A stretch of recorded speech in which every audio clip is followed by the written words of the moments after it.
Hi, my name is Oscar. I wanted to make this video to tell you a little bit about me, so you get to know me and where I come from and how I got to today, where I am today. So I was born in Ecuador. My parents were both born in Ecuador. They lived in Canada, got married in Canada, had my sister and my brother, and then they moved back to Ecuador. And then that's where I was born. We were there, well, I was there for about 8.5 years when we moved back to Canada. My parents wanted to bring us here because Canada provides better opportunities. Um, so I was about 8.5 years old.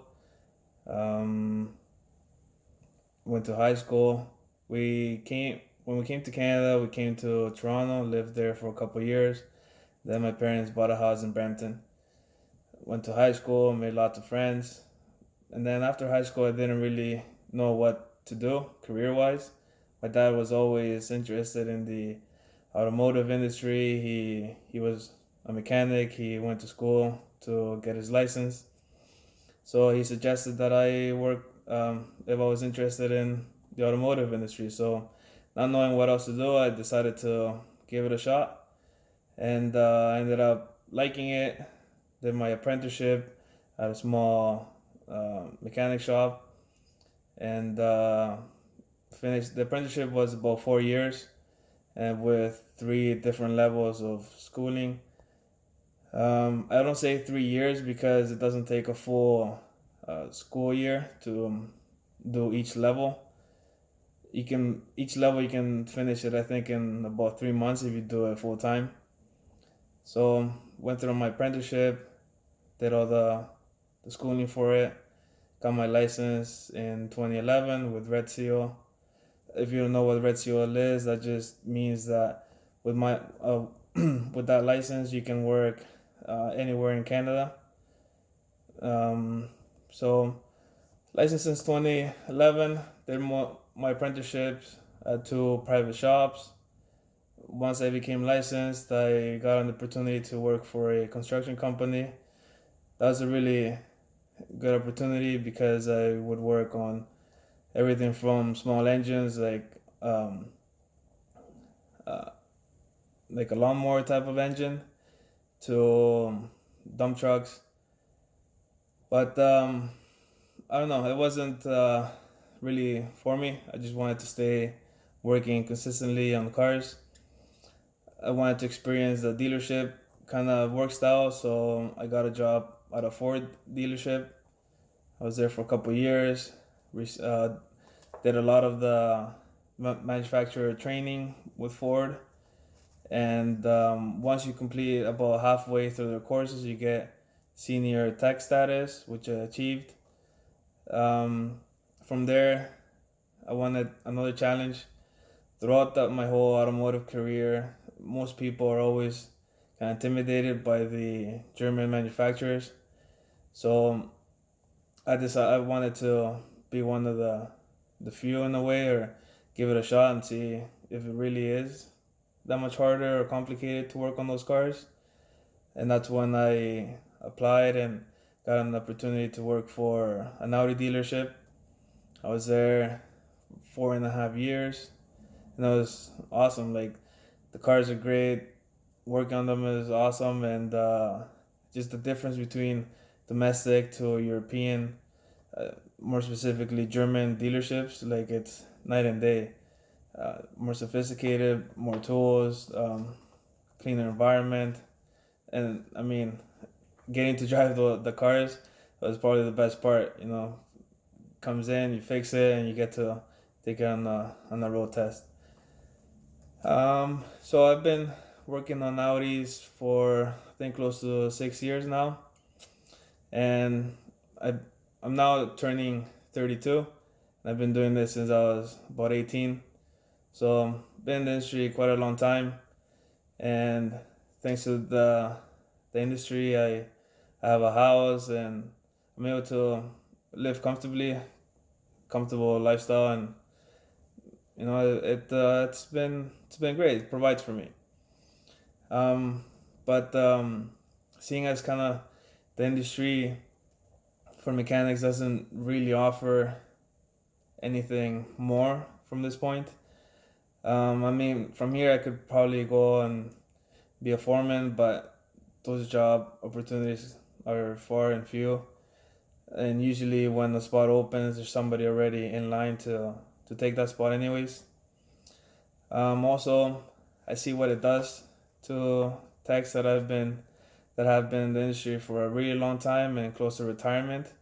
It's really hard on the body and your fingers, and it's very common to get arthritis, back pain, knees. So, looking at all that, I was like, you know what? That's not a future that I want for myself. I want to still be able to, I want to stay healthy and be able to retire healthy and without too many aches in my body, at least because of the industry. So I felt like if I kept going like this, that's what would happen to me.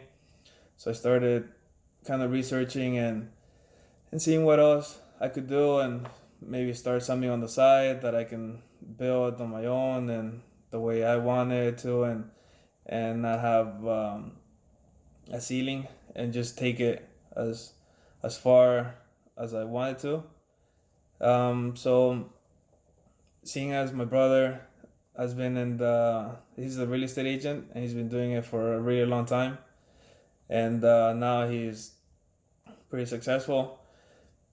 It did cross my mind to study to be a real estate agent, but at the same time, it's not easy. I I get to see kind of like behind the scenes and what he goes through, and people think real estate agents all they do is just put a sign up in the front of the lawn and wait for somebody to come in ready to buy the house, and then they just collect the money. That's, I mean, they wish it was that easy, but there's a lot of problems that they got to deal with. And anyways, so I didn't want that for myself.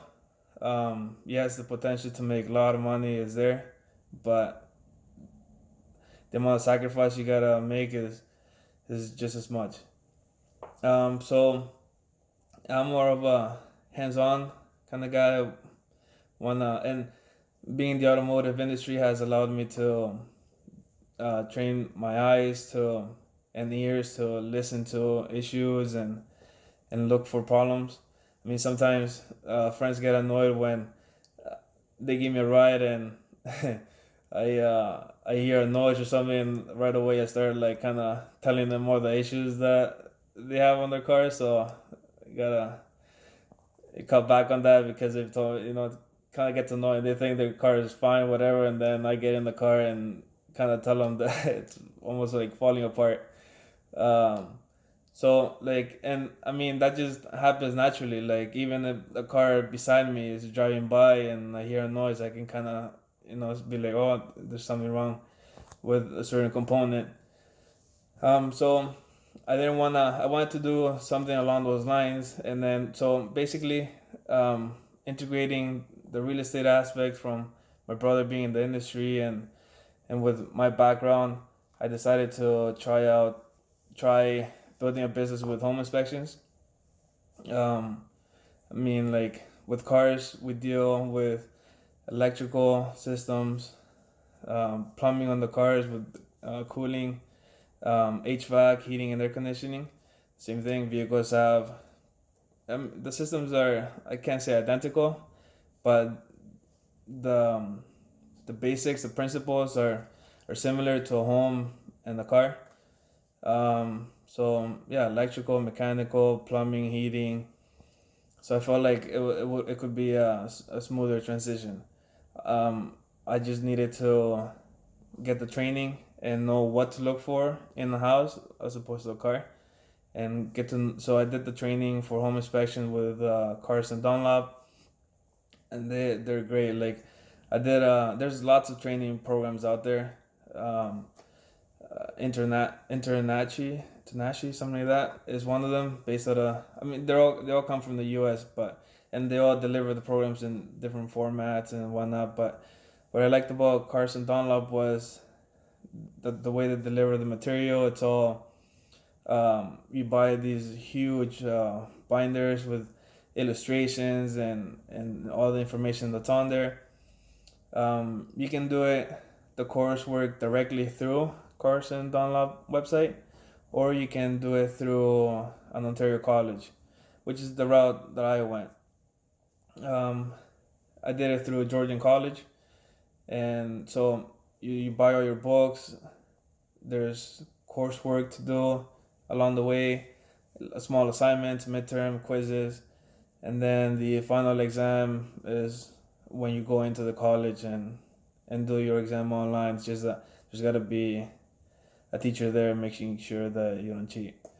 So I did all that training last year. It's 10 courses. It's pretty heavy. So like the first semester started with one course just to get my feet wet type of thing, and I hadn't been in school for a really long time, so I didn't want to overwhelm myself jumping into something. Started with one course, felt comfortable with it, did pretty good. So I decided that I was gonna try and get it all done, all 10 courses done in 1 year.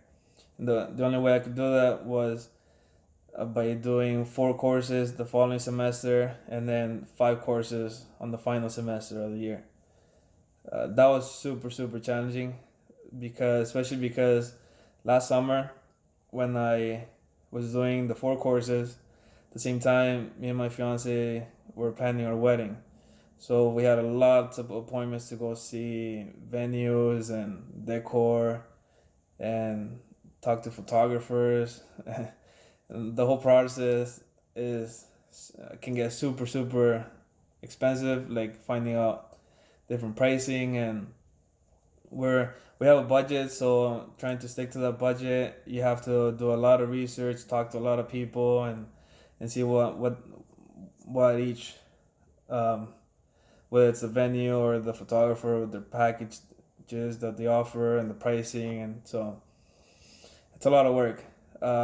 And having to do 4 courses that semester, that was super challenging. Like a lot of the times I would come home working full time as a mechanic at Audi, come home, shower, eat quickly, go out to an appointment, come back maybe by like 9-10, and then just quickly like review a chapter and like kind of like skim through it, and then sometimes I would have to do that just before an assignment was due or a test was due. So yeah, that was super challenging. But I got through all the courses, did well, and then getting the marks that I got during those 4 courses, which were ranging from like 75 was the lowest to like 82. That really boosted my confidence, and yeah, really gave me confidence to take on 5 courses the following semester. So took them on, and same thing, I was able to at that time. My fiance went back to Edmonton to finish her PhD, and so now I had just time to myself and to focus more on the courses. Oh, another thing I forgot to mention, during the summers we also went on vacation to Costa Rica for a week. So took some of my binders and had to read some of the material while on the beach. Was not bad, kind of cool, but kind of taking my work with me. So yeah, and then did the 5 courses the last semester, and once again got through all the courses, did pretty good. And then that's when I started looking into insurance and whether to go sole proprietorship or incorporated, and the fees associated with all that. So, I mean, I ended up incorporating the business, which is Trusted Realty Inspections Incorporated. And I could have really gone sole proprietorship, but the protection for myself and the clients by having an incorporated business is just so much greater. So I just ended up going for it, right off the start.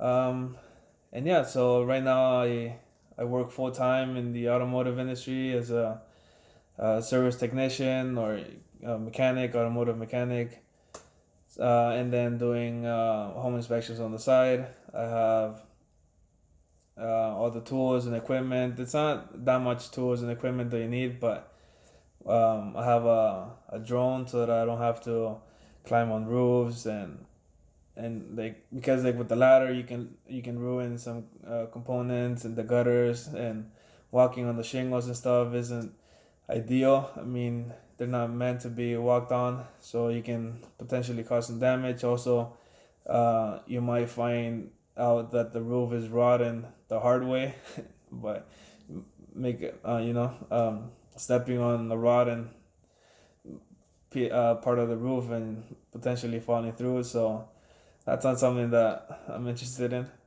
So now with technology, you can have a drone and I can zoom in and get really up and close to the roof, take video, take pictures, and then have an infrared camera to see if you have any leaks in your installation.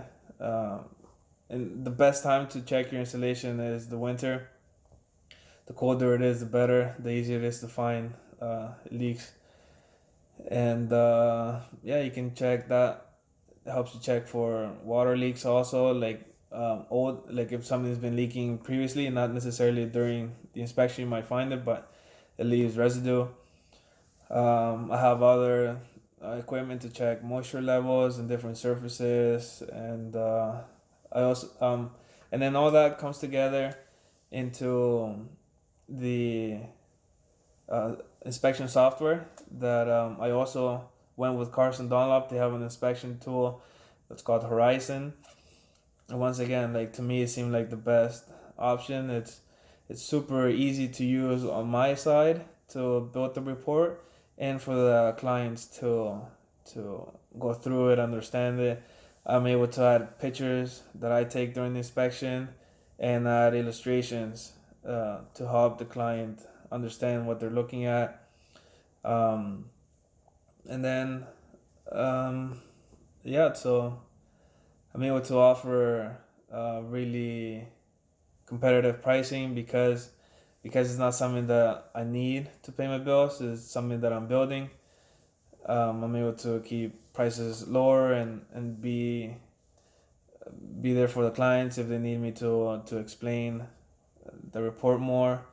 And really, like there's a lot of agents. Even my brother has said like some inspections, the inspector specifically has cost them a deal, and a lot of times it comes down to a lack of communication. The inspector just goes in, does checks over the house, and then really doesn't explain much to the client, and or he might make it seem like there's nothing wrong with the house, but then in the report, he just like tears up the house. Like it makes it seem like it just might as well tear it down. And so I mean, with like my approach is different. I want to really talk to the client and tell them, because there is some things that because of liability as a home inspector we have to put it on the report, but doesn't necessarily mean that the how like you have to fix it or it's urgent or anything like that. It's just for liability purposes. So I mean, like it can be on the report, but I can tell you, like, listen, like this is not something that you should stop you from buying the house. And to be honest, like there's only like very few things that should stop you from buying the house. No house is perfect. Every house is gonna need repairs either before you move in or throughout the life of the house. I mean, going through the coursework, like a lot of and also my cousin works in HVAC system, so I have an inside connection with that. I can ask him direct questions to certain systems if I don't know something or how to check something better. Also, I have a personal connection with a plumber, so I have other professionals also that I can consult and better advise my clients. So yeah, so talking with them and based on the courses, honestly, like the lifespan of most things like the roof and your uh, heater and water heater, your furnace, AC unit, the lifespan is typically 15, 20, maybe 25 years at the most. So if you're buying a house in that range, you should start if the current owner hasn't already replaced either the furnace or the water heater or the, the shingles or any of that stuff, it's probably getting close to its life expectancy, and you should either try and negotiate in the deal, see if you can get a discount on the house, um, or you should definitely either way you should definitely start budgeting for those big items. So you shouldn't really lose a deal because of a home inspector if he's preparing your clients properly and explaining to them what's going on. The way I see a home inspection is really a budgeting tool. I'm able to tell you, where certain systems are in their life expectancy, and kind of give you a guideline of. Um, I mean, you should be budgeting no matter what, because a home, you never stop making repairs on it. But with the home inspection, you're able to put a. Sometimes you're able to put a timeline and get specific estimates for things that are coming up, and that way you're not hit by surprise when you come home and your furnace hasn't been working the whole time you've been at work, or dies in the middle of the night. At least, like, if that happens, you know that you have the savings and you've budgeted for that, so you're able to handle the situation a lot better. Um, and yeah, I don't know what else to say for now, but just wanted to make a quick video. I'm probably gonna be making other videos regarding different systems of the house and what to look for. If if you decide not to hire somebody to do a home inspection, I'm gonna make some videos to kind of help you and teach you certain things to look for, kind of red flags or signs, and at least on the major uh, components. You want, I mean, if you have a drone, that's cool. You can check the roof or, but yeah. Anyways, so I'm gonna continue making videos of different systems, what to look for, so you can possibly even do your own home inspection. Um, some of the features that we do are like if you're thinking about selling your home, we can do an inspection before you put it on the market so that you can see what repairs that the home might need and what might come up during a home inspection from the buyer's side, and so you can be prepared for all that stuff. It just makes the process a lot smoother if you know what's headed your way. If you're looking to buy a home, we can do the inspection before you buy it so that kind of get an idea of the condition of the home, and kind of how to budget for anything that might be coming up. And then also, it's not ideal to do. It's called like a walkthrough inspection, and it's not the most ideal thing to do. It's usually just during a really like crazy market, where you might lose the home you put it if you put a conditional offer with a home inspection, and then somebody comes and puts the same amount of money but without the condition of home inspector, you might lose the home. So in order to avoid that, we have the option of doing a walkthrough home inspection. What that is you just schedule another viewing for the home, and I come with you, and usually you get about an hour to do the inspection. So I would just look at the major components. Like I would look at the electric box, uh, make sure the wiring in there looks okay. There's no signs of overheating, anything like that. Any tampering by somebody that's not a professional. We can check the age of the furnace and the water heater, see if they're new or close to their life expectancy. The AC unit, depending on the time of year, we might have access to it. And yeah, so like major components like that, just give the house a quick overview and kind of see where you are so that you're not totally unprotected and unaware of what's going on. So those are the options we offer, and then try to have all the latest tools and technology to perform home inspections more efficiently and safer for myself especially. So since I was born in Ecuador and come from Spanish parents at home, we've always talked in Spanish, even with my siblings. To this day, like we talk in Spanish. It's kind of sometimes we talk in English when we're around other people, and it feels super weird to talk to my sibling in English. But yeah, I'm fluent in Spanish, so I can help people in English or Spanish. People that are new to the country, having being an immigrant myself, I know what it's like, and I know my parents personally prefer somebody that speaks Spanish so that they feel more comfortable, that they understand the person and can guide them better through the process. So yeah, that's me. Kind of said a lot more than I initially intended in this video, but yeah, hopefully you enjoyed the video and got to know me a little bit more, and I'll start making other videos of things to look out for. You can during a home inspection, and hopefully you can do it yourself too.